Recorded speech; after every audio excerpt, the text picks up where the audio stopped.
Efectivamente, Jimena, gracias. Esta mañana está con nosotros el urólogo, nuestro urólogo de cabecera, el doctor Andrés Hernández Porras, con un tema muy especial que a nosotros los hombres obviamente nos va a llamar muchísimo la atención. Andrés, ¿cómo estás? Bienvenido. Gracias, buenos por días. estar con nosotros. Pero cuando hablamos de que existen algunas condiciones en las cuales se vea forzada la extirpación de uno o los dos testículos, quisiéramos que nos dijeras, doctor, por favor, qué tan frecuentes estos casos y en cuáles se da. Bueno, realmente quitar un testículo es muy frecuente en los casos, por ejemplo, de cáncer de testículo. En estos pacientes se quita un testículo, no hay ningún problema, porque la función que tiene uno, al perderse, el otro testículo la va a sustituir y va a compensar desde el punto de vista hormonal y formación de espermas perfectamente. El problema es cuando se quitan los dos, por la razón que sea, eso es muy raro que pase. Realmente, por ejemplo, en algún accidente pudiera suceder. Cuando hay cáncer de testículo de un lado, el 2% de los pacientes pueden tener del otro lado, pero hay que tomar en cuenta que son pacientes que ya se están en control de una manera muy estrecha.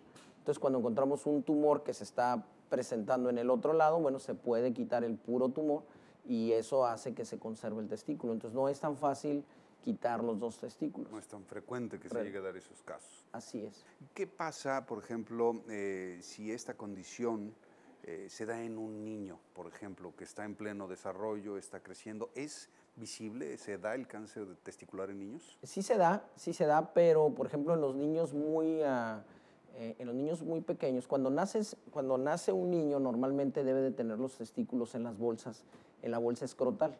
Entonces el médico que lo recibe es parte del protocolo, es una obligación revisar los testículos.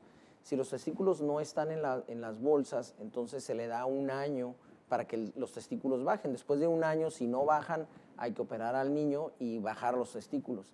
Pero hay casos en donde por alguna razón, digamos en alguna zona alejada de una ciudad o que lo reciba alguien no calificado, no se den cuenta, digamos, de que no tienen los testículos.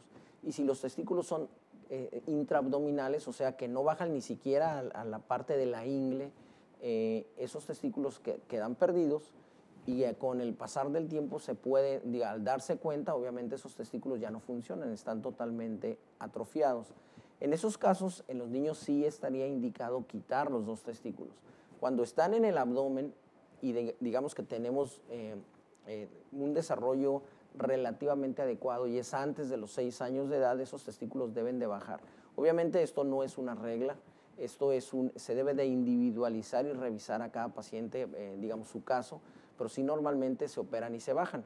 Pero en el caso de que no se hayan bajado, digamos, se dan cuenta a los 10 años de edad, bueno, se tienen que quitar porque el riesgo de que haya cáncer en esos testículos es muy alto.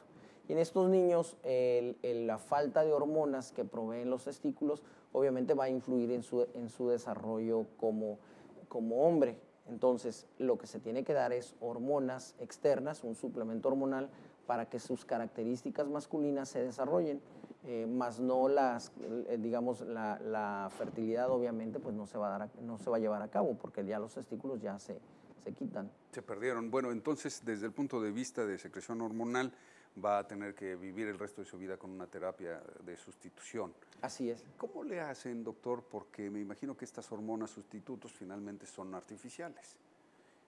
¿Cómo se le hace para medir la cantidad que cada niño va requiriendo de acuerdo al desarrollo que va teniendo, por ejemplo, en su adolescencia y luego en su primera juventud? Bueno, normalmente a estos pacientes se les tiene que hacer exámenes. Nosotros tenemos unas cifras normales de testosterona.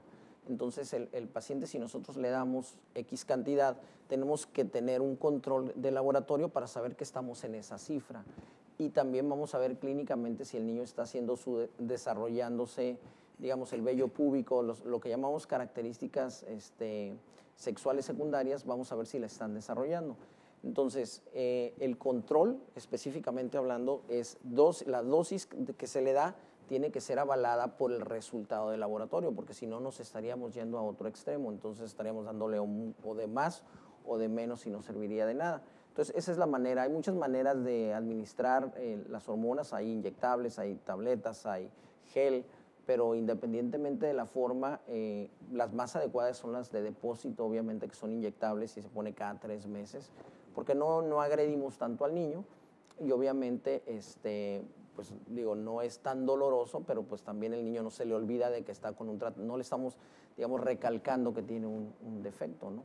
Entonces, ¿el resto de su vida va a tener que estar usando esta sustitución de hormonas? Así es, sí, el resto de su vida para que él siga, digamos, por ejemplo, el deseo sexual se da, digamos, el fondo es hormonal. Entonces, si el niño, digamos, se le bajan las hormonas, bueno, eso va a repercutir en el deseo sexual y obviamente en su erección.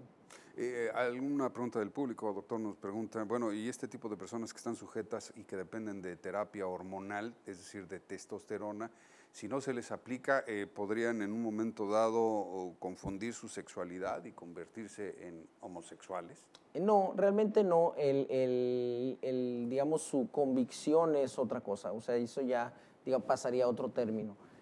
Obviamente hay muchas cosas que no se saben respecto a por qué un niño pequeño que no sabe de géneros pueda tener una definición hacia uno u otro lado, pero desde el punto de vista hormonal, si el niño no tiene esas características, digamos, ese suplemento hormonal, bueno, simplemente no va a desarrollar sus características sexuales masculinas. Él va a seguir teniendo pene, no quiere decir que su desarrollo va a ser diferente desde el punto de vista de los genitales, pero también digamos, su afinidad o su afecto o su preferencia sexual, eso no debe de cambiar. ¿Y qué pasa con las personas? Una pregunta también, ¿este tipo de tratamientos hormonales se requiere receta médica o se venden estos productos libremente? Desgraciadamente, en muchos lados se venden libremente. Y digo desgraciadamente porque, por ejemplo, hay gente que no lo necesita y se lo aplica y es cuando vienen las complicaciones. ¿Qué pasa con estas personas? Estas personas, por ejemplo, nosotros estamos dando una hormona que regula el metabolismo. Entonces, esa hormona, al regular el metabolismo, si damos más hormona, el metabolismo se acelera. Entonces, el corazón trabaja a mayor ritmo, a mayor, digamos, más esfuerzo.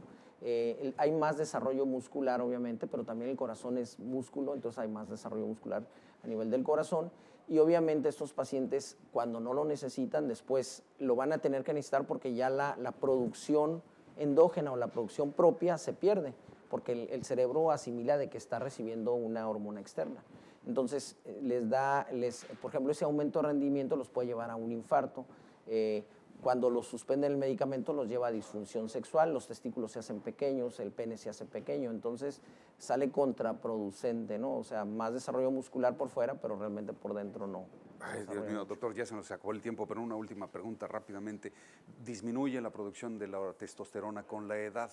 Con la edad, algunas personas dicen que requieren de estos sustitutos, ¿es correcto eso? Así es, volvemos a lo mismo, si el paciente tiene menos hormonas y le damos hormonas, simplemente estamos restableciendo, llegando a su nivel normal, pero el paciente ya no produce la cantidad que debiera producir, entonces al darle nosotros hacemos que actúe normal, pero una persona que no la necesita y le damos, obviamente su cuerpo la deja de producir y le inducimos una andropausia temprana, pero el paciente que lo necesita no tiene problema. Perfecto, doctor, denos sus números de contacto si es tan amable. Claro que sí, es el 634-1138 aquí en Tijuana.